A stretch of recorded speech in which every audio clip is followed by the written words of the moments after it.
Welcome to Strip Cover Lit. I'm Adrian Fort. And I'm Dalton Gentry. And we're here with you today for a writer's workshop of Stephen King's The Gunslinger.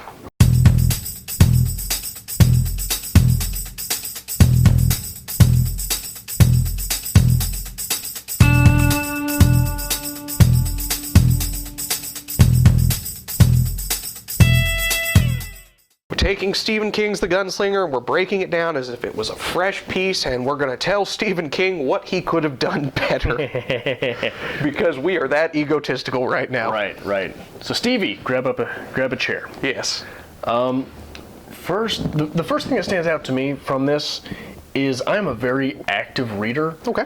There are novels where I will employ up to 6 highlighters.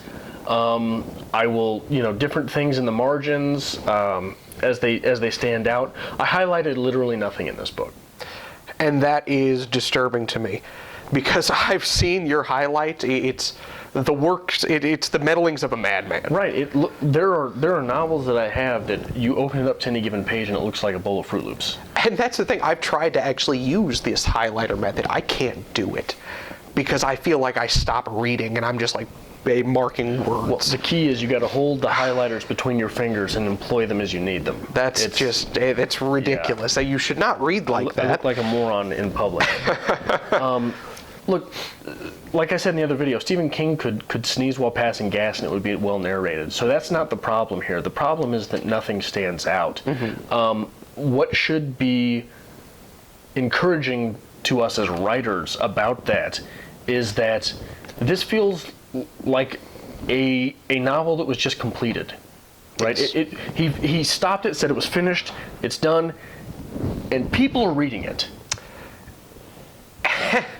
And is that based on our expectations of King? I don't care. People are still reading. People are reading it, so we're done? People are still reading. There are still readers. As a writer, that is encouraging, yes. Right? Yes.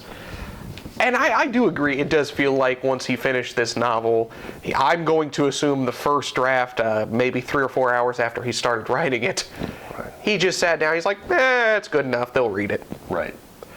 And it's not bad writing. No, not at all. It isn't, it's enjoyable writing, it's engaging. Extremely competent. It's just dull, it's flat. It is, we are Roland. We are Roland chasing the man in black, trying to find something in this novel. Yeah, and that leads me into my second point, is there are 2 things in my estimation that Stephen King is elite at. Mm-hmm. One of them is different points of view, and the second one is dropping bits of research into a novel without it feeling like research. I'll use 2 examples of this. It and The Shining. In It, there are 8 characters who get unique points of view, both as children and adults. Pennywise also gets narration of its own. That's 17 points of view in one novel. The Shining has 3 dominant points of view and the hotel's point of view. In It, so that's point of view. That's elite level point of view. Yeah. 17 points of view in one novel. Insanity. Regardless of the fact that it's 1,200 pages. It's huge, but it's still clean. It's not muddled. Right, and you understand the people as you're in them. Yes. In The Shining, in It, we learn about city planning, right? Without it feeling like we're learning about city planning, without it feeling foreign to fiction. It's just something that's explained in there. In The Shining, we learned about the hotel industry. The on-season, the off-season, how these things work, that you have someone there all year round. I would never have known these things. This novel has none of that. No. So he took his 2 greatest strengths as a writer and didn't utilize them. Right. Said, we'll do something. And from a writer's perspective, that's a good exercise, is to get away from what you're good at. That's actually one of my points, is he's getting away from the horror genre that he's so excellently versed in, and he's trying something different. So maybe he was self-aware that these are my strengths. I'm going to try to get away from those and maybe build as a person. Because I think this was a very early short story that he worked on, and then it was republished years later, right. Because he came back to it. But that said, though, I think that is a revision strategy that is very fruitful for growing as a writer. Like you said, you write something that you're not used to writing, that employs none of your strengths, but then on a second draft, you go through and you add your strengths in. Right? Okay. I mean, that makes it a more full and complete vision. And this novel simply never gets around to it. Maybe the series, I don't know. And again, we have not read the full series. This is a single reading of this particular novel, so we could be wrong there. Right. But it is missing something for me. But why would you review a series when the novel itself does not sell you? Exactly. And that's the thing. After reading this, I have really no urge to go out and pick up the second one. No. I don't care what happens beyond this point. And that's disappointing to say as a reader. Yeah. It is. Obviously, there are people that is not true for. That is the point, yeah.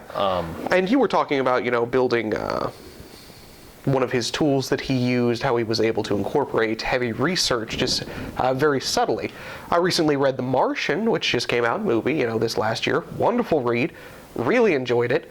I felt like I could have worked for NASA at the end of it. Right. It's just insane, and all the math is actually accurate. It's researched, and you just get beat over the head with it. But it still felt all right. So maybe there's something as a writer that you need to take into account of the piece itself. Right. Some things are going to need a sprinkling of research. Some things are going to need heavy research to make them feel more readable. And maybe we went the route with this where it doesn't need research. Maybe it's the ambiguity that we're trying to push again. Right, but there are real-world elements in this, right? So someone called the Gunslinger, how intimate a relationship would he have with his guns?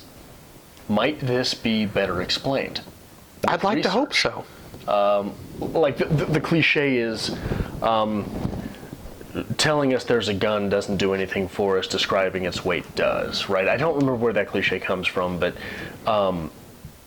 it's accurate, right? Once we feel the weight of a gun, it feels more real. And that's the thing, even for the elements that aren't real, I think King really dropped the ball on describing things. The word ka, K-A, ka, Okay. is, I like to say it, ka. It's just littered throughout the novel. Right. Thank you. But I don't know what it means exactly. I'm assuming at this point that it's some form of destiny or fate. But on initial reading, I was identifying it with some kind of god or some kind of religious overtone. But it's never quite defined for me what that is, besides just an element of the flawed use of high speech. So maybe I needed more descriptors. Maybe I needed the description of the gun for the description of ka. But it just didn't do anything for me. It's interesting because, like when you go to grad school and you sit through these critiques that everyone gives each other, it seems like there's always one thing that someone wrote down during their reading process, and it's raised during the critique. What does "caw" mean? And then it goes around the circle, and everyone's like, "Yeah, no, that never paid off. It doesn't make sense. Take it out. It doesn't. It's stupid." So I don't know. I don't think that it necessarily does not work for me. Like you said, it's a fantasy I'm not saying element. it doesn't work. I think high speech as a whole doesn't work, and I will get there, sir. But thank you. Get there. Just the word "caw," I'm still lost at its use, and I think it could have given a lot of backstory. Well, Mr. Chomsky, explain. Thank you. I'm just going to go on my whole linguistics rant now. That just knowing what that word could have meant could have given me so much backstory. It could have told me more about Roland. It could have told me more about this world. But it's just "caw." Okay. I'm done now. No, you're not. I really am. No, you're not. Let's talk about high speech. High speech is the most worthless fantasy language that I have ever encountered. Part of a good fantasy novel is getting me away from reality. Okay. I should be able to sit down in this and be taken to another world, and I don't get that with high speech. Carry on. The gold for a favor. Gunslinger sigh, just one. Okay. For a pretty. Yes. What the hell does that mean? I don't know, but I want you to get there so bad. Thank you. I don't know what that means. Does that take me away from reality? No. That's a Southern dialect. That's trash. Okay. There is nothing to that. Anthony Burgess, A Clockwork Orange. I love A Clockwork Orange. You ever read it? I have not. You really should look into it. The entire novel is written in a language the author created, NADSAT. Right. Burgess, in his pure insanity, sat down and says, you know what, I'm just not going to write a novel. I'm going to write a language, and I'm going to build a novel around it. So, the Malchik wanted to Vidi the Roz. What does that mean? I have no idea. Good, you're not in reality anymore. You're in that Anthony Burgess's world. That's wonderful. Tolkien, Fantasy King, Galonetta Galar, Ashentalin Aneta Gladol. What does that mean? I have no idea. Me either at this point, but it's Elven. It gets you away from reality. That sets the pace for a fantasy novel. And that's not in this. Right. There's nothing there. What is in this? I don't know. Carry on. I don't know what else to say. Get angry. I might have a stroke at this Get point, mad, so Dalton. your turn. My blood pressure's working. Like we mentioned in the reader's review, this is half Western, half fantasy, which with the success of this, as from the writer's perspective, I think it is. You're breathing heavily. I am. I'm actually furious right now. I'm a, oh Lord, it's hot in here.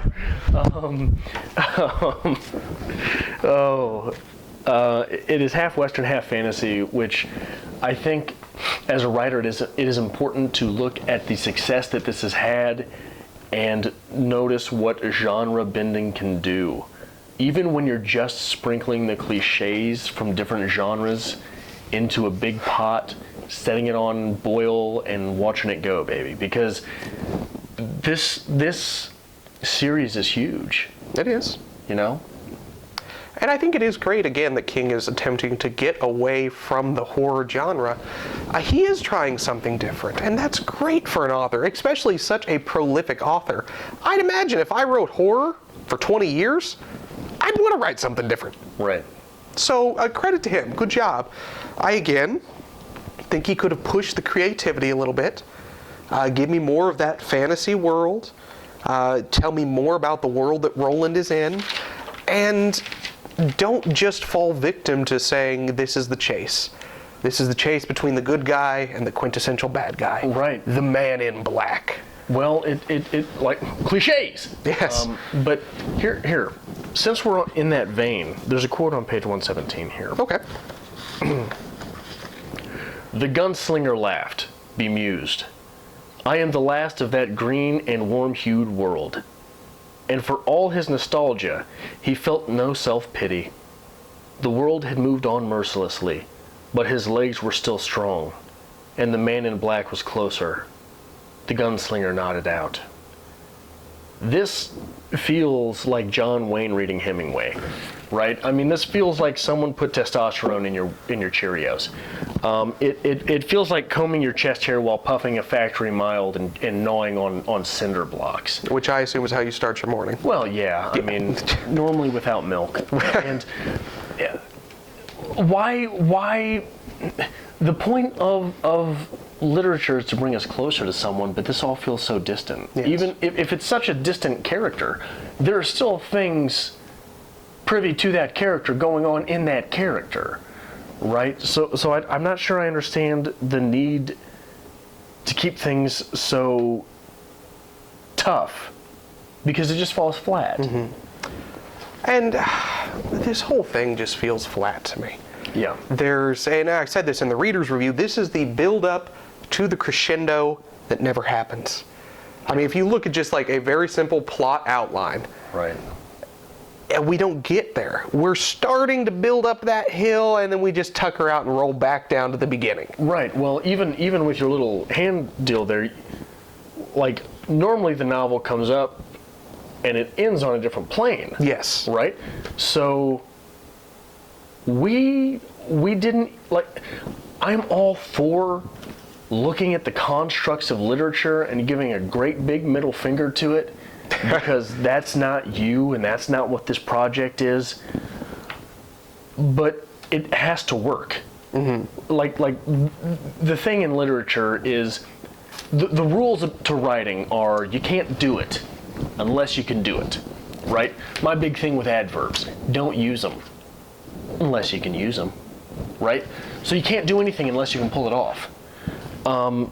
And apparently this was pulled off for some people, but it was motionless. And there's that disconnect again. Or what's the Hemingway quote? Do not confuse motion for action. Is that how it goes? I have no idea. I think it's something like that. Do not confuse movement for action. Okay. This is movement. Okay. Sure, there's some gun movement involved. There's some shooting movement involved, but it's not action. So if you could sum up the novel for me. Well, the novel is beautifully summed by the first line of the novel. If I can ever get there, there's so much beforehand in here.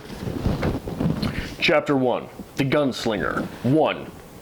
The man in black fled across the desert, and the gunslinger followed. That's it. End novel. We're done You don't here. have to read anymore. Because that's all that happens. Yeah. I mean, again, we're going to go back to, let's talk about unpacking.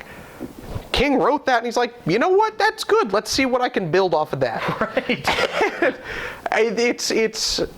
It's a day's worth of reading for nothing. Yeah. We don't get anywhere. Yeah. It's getting off on the roundabout in your car and just staying until you run out of gas. and then as you're running out of gas, you let your momentum take you around one more time. We might get somewhere. Yeah. To me, it felt like it was milking a series. I've called this novel a prologue many times in both this and the reader's review, and that's what it is to me. It's a prologue. Yeah. This is the short snippet, the build-up to what the novel should be. This was one chapter. Yeah. Yeah, that's a good way to say it. Yeah, I know. That is a good way to say it. I'm glad you said that. You're welcome. Are we done here? I think we're most certainly done here. On a much more important note, next week, since this is, I'm assuming, the end of our week, getting close to it. I don't do anything else. You don't do anything else. You should definitely join us for, let's do a clean, well-lighted place. Right. Let's move into that. I need a little Hemingway to freshen me up after this one. 2 weeks from now, Flowers for Algernon. Flowers for Algernon, a big one. Daniel Keyes.